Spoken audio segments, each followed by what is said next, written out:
जवाब देने के लिए पाकिस्तान, क्योंकि पाकिस्तान आतंकवाद को न सिर्फ पालता पोसता है बल्कि वो भारत की तरफ आतंकवाद भेजता भी है। लेकिन अब भारत ने यह ठान लिया है कि मुंहतोड़ जवाब पाकिस्तान को देना है। पाकिस्तान भी थर-थर कांप रहा है, वो अपनी रणनीति बना रहा है, लेकिन पाकिस्तान को यह समझ जाना चाहिए कि उसकी कोई भी रणनीति, उसकी कोई भी चाल भारत के सामने टिक नहीं सकती है।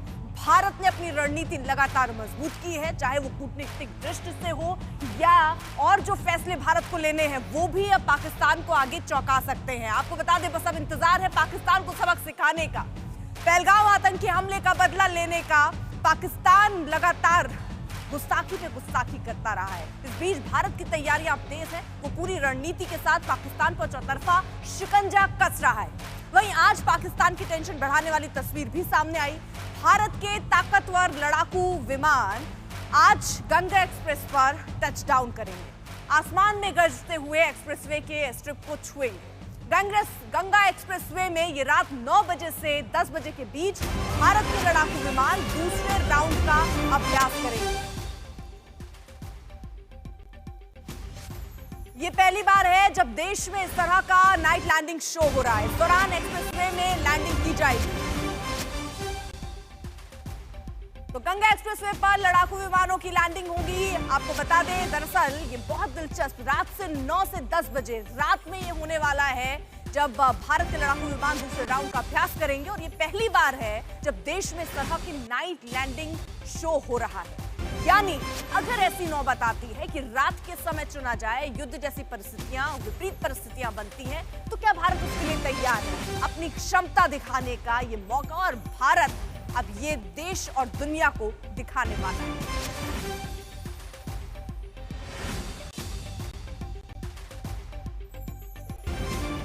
दो सहयोगी इस वक्त हमारे साथ जुड़ चुके हैं। शिवानी और कुमार अभिषेक हमारे साथ इस वक्त मौजूद हैं।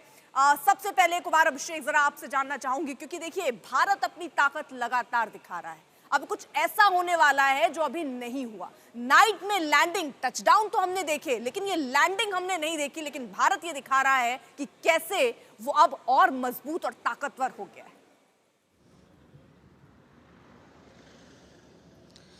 अर्पिता, देखिए, निश्चित तौर पर दिन में हम लोगों ने टचडाउन देखा है। रात का भी जो प्लान बताया गया है शायद वो टचडाउन ही है, लैंडिंग नहीं है जैसा कि बताया जा रहा है अभी।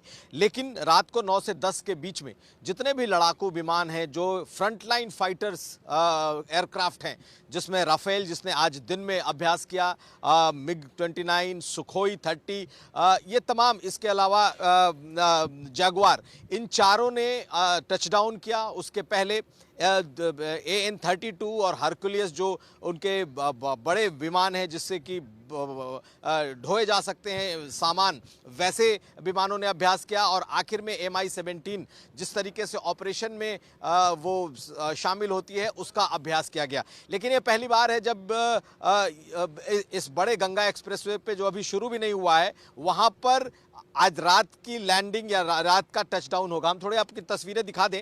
इस वक्त आपको हम लोग ठीक उसी जगह पर मौजूद हैं जो एक एयर स्ट्रिप बना है इस गंगा एक्सप्रेसवे पर, इस शाहजहांपुर से गुजरने वाले एक्सप्रेसवे के पास। तैयारियां यहां पर इस वक्त पूरी हैं और 1 घंटे का जो रात का ये अभ्यास है वो होगा। लेकिन बड़ी बात यही है जो आपने बताया कि इस वक्त जो माहौल है उसमें क्या ये एक वैकल्पिक एयर स्ट्रिप हो सकता है, क्या यहाँ पर लैंडिंग हो सकती है, क्या यहाँ रिफ्यूलिंग हो सकती है। बड़े और ऐसे विमान जो कि युद्ध के समय सबसे ज़्यादा फ्रंट लाइन पर होंगे, आगे आने वाले होंगे, आगे होंगे, क्या उनकी यहाँ सुरक्षित लैंडिंग हो सकती है, इसको परखा गया है। और आज एक राउंड के अभ्यास के बाद अब दूसरा राउंड शुरू होगा और इस पर भी अभी चर्चा हो रही है कि क्या कल आम लोगों के लिए इसे एक बार और किया जाए या नहीं। आज दिन में थोड़ा मौसम खराब था, लेकिन ऐसी भी संभावना है कि कल के दिन भी ये अभ्यास हो सकता है। तो ये एक शो नहीं है, ये उस अभ्यास को, इसको हमको अभ्यास के तौर पर देखना पड़ेगा वायुसेना का, जो इस वक्त माहौल बना हुआ है पाकिस्तान के साथ, कहीं उस अभ्यास के क्रम को ही हम इसे आगे बढ़ता हुआ देख रहे हैं। लेकिन आज जिस तरीके का कौतूहल, जिस तरीके का रोमांच एयरफोर्स के इन फाइटर प्लेन्स ने दिखाया है, उसने सबों के रोंगटे खड़े कर दिए। ये निश्चित तौर पर अर्पिता आज रात और कल फिर लोग अपने दांतों तले उंगलियां दबाएंगे, जिस तरीके का ये एक्सरसाइज यहां देखने को मिलने वाला है। अर्पिता। शिवानी भी देखिए हमारे साथ मौजूद है। शिवानी बताइए जरा, वायुसेना के कौन कौन से विमान हैं जो आज यहाँ पर युद्धाभ्यास में एक तरीके से शामिल होंगे, यहाँ टच डाउन करेंगे? और जैसा कुमार अभिषेक बता रहे हैं, लैंडिंग की जानकारी थी, क्या वो अब नहीं हो रहा है, सिर्फ टच डाउन है?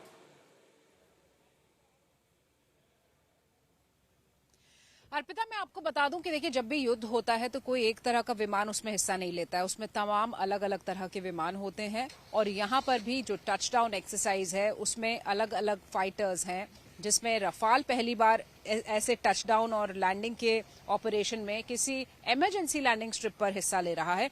इससे पहले हमने देखा है कि दूसरे जो विमान है, सुखोई है या C-130J सुपर हर्क्यूलिस, जिसे खुद प्रधानमंत्री नरेंद्र मोदी ने पूर्वांचल एक्सप्रेसवे पर देखा था किस तरह से वहां पर उसकी लैंडिंग कराई थी।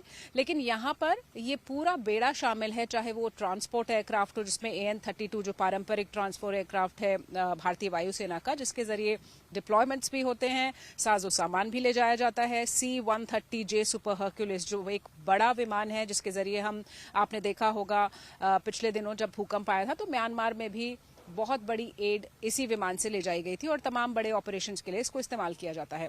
वो भी यहाँ पर शामिल हुआ आज इस प्रदर्शन में। और उसके अलावा रफाल के साथ जागुआर, MiG-29, सुखोई, ये सारे विमान यहाँ पर मौजूद रहे। अर्पिता, तो ये एक कोशिश है अपने आप को तैयार रखने की किसी भी विषम परिस्थिति में, किसी भी आपातकालीन स्थिति में। और जिस तरह का माहौल अभी बना हुआ है पूरे देश में, आपने देखा होगा प्रधानमंत्री नरेंद्र मोदी की अध्यक्षता में दो बार CCS की बैठकें हुई, सेना प्रमुख के साथ साथ CDS रक्षा मंत्री ने उन्हें बार-बार ब्रीफ किया। शिवानी, आप बहुत अहम जानकारी दे रही, नजर आप बनाए रखिएगा। कुमार अभिषेक भी हमारे साथ मौजूद है। लेकिन इससे पहले आज दिन में गंगा एक्सप्रेसवे में देश के जो फाइटर जेट हैं वो किस तरह से उन्होंने अपना ताकत दिखाया, लड़ाकू विमानों ने अपना दमखम दिखाया। 3.5 किलोमीटर लंबी हवाई पट्टी पर रफाल, जगुआर, मिराज जैसे 15 लड़ाकू विमानों ने आंधी तूफान के बीच टच एंड गो जो अभ्यास किया है। युद्ध या राष्ट्रीय आपातकाल के समय वैकल्पिक रनवे में के रूप में आप इन एक्सप्रेसवे की क्षमता का आकलन करने के लिए यह अभ्यास करते हैं। गंगा एक्सप्रेसवे उत्तर प्रदेश का चौथा ऐसा एक्सप्रेसवे है जिसमें हवाई पट्टी है। ये रात में लैंडिंग की क्षमता वाला देश का पहला एक्सप्रेसवे है। सिर्फ AN-32 लड़ाकू विमान ने एक्सप्रेसवे पर लैंडिंग की। उसे आगे बढ़ना था, लेकिन हवा की गति इतनी तेज थी कि वो आगे नहीं बढ़ सका। इसके बाद पायलट ने विमान को 180 डिग्री घुमाकर उसका रुख हवा की दिशा में मोड़ दिया। करीब 2 घंटे तक वायुसेना के लड़ाकू विमानों ने यह अभ्यास किया। पहलगाम आतंकी हमले के बाद जहां देश तैयारी कर रहा है आतंक को करारा जवाब देने की, वहां आप देखिए उत्तर प्रदेश में एक ऐसा लैंडिंग स्ट्रिप बनाया गया है जहां रात को भारत के लड़ाकू विमान लैंडिंग कर सकते हैं, इमरजेंसी टच डाउन कर सकते हैं और टेक ऑफ कर सकते हैं। किसी भी तरह की आपात स्थिति के लिए अपने आप को तैयार कर रहा है उत्तर प्रदेश, क्योंकि यहाँ ये इकलौता प्रदेश है जहां एक नाइट लैंडिंग एयर स्ट्रिप बना दी गई है। यहां पर आप देख सकेंगे कि किस तरह से रफाल जेट, इसके अलावा मिराज 2000, AN-32, जागुआर, सुखोई 30 समेत कई जहाज इमरजेंसी लैंडिंग टच डाउन करेंगे।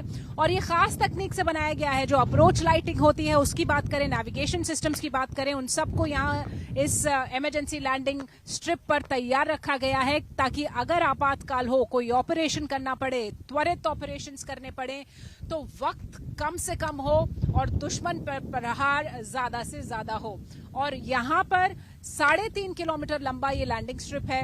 इससे पहले हमने देखा 2017 में इसकी शुरुआत उत्तर प्रदेश में हो चुकी थी। प्रधानमंत्री नरेंद्र मोदी ने पूर्वांचल एक्सप्रेसवे में 2021 पर इस तरह की एक लैंडिंग को देखा था। और अब एक चौथा लैंडिंग स्ट्रिप है जो उत्तर प्रदेश में अब तैयार हो चुका है। यहाँ पर फाइटर्स टच डाउन कर रहे हैं और भारत की वायुसेना की क्षमताएं लगातार बढ़ रही हैं। कैमरा पर्सन अभिषेक सिंह के साथ शिवानी शर्मा, आज तक के लिए शाहजहांपुर, उत्तर प्रदेश से। गंगा एक्सप्रेसवे पर लड़ाकू विमानों के टच एंड गो के अभ्यास पर अब राजनीति भी शुरू हो गई है। इसको लेकर अखिलेश यादव ने कहा है कि मौजूदा सरकार समाजवादी पार्टी सरकार के काम को ही आगे बढ़ा रही है। मुझे खुशी है इस बात की कि समाजवादियों के विजन पे ही आगे ये सरकार और ये पार्टी बढ़ रही है। हमें समाजवादियों की इस बात के लिए गर्व है कि सबसे पहले डिफेंस के लिए और एयरफोर्स के लिए वो इंफ्रास्ट्रक्चर क्रिएट किया। इमरजेंसी के समय पर अगर आपके हाईवे को इस्तेमाल करना चाहेंगे तो हाईवे इस्तेमाल हो जाएगा, और हाईवे में ट्रैफिक भी चलता रहे वो व्यवस्था की थी, और उसी को अपना करके अब आगे बढ़ा रहे हैं।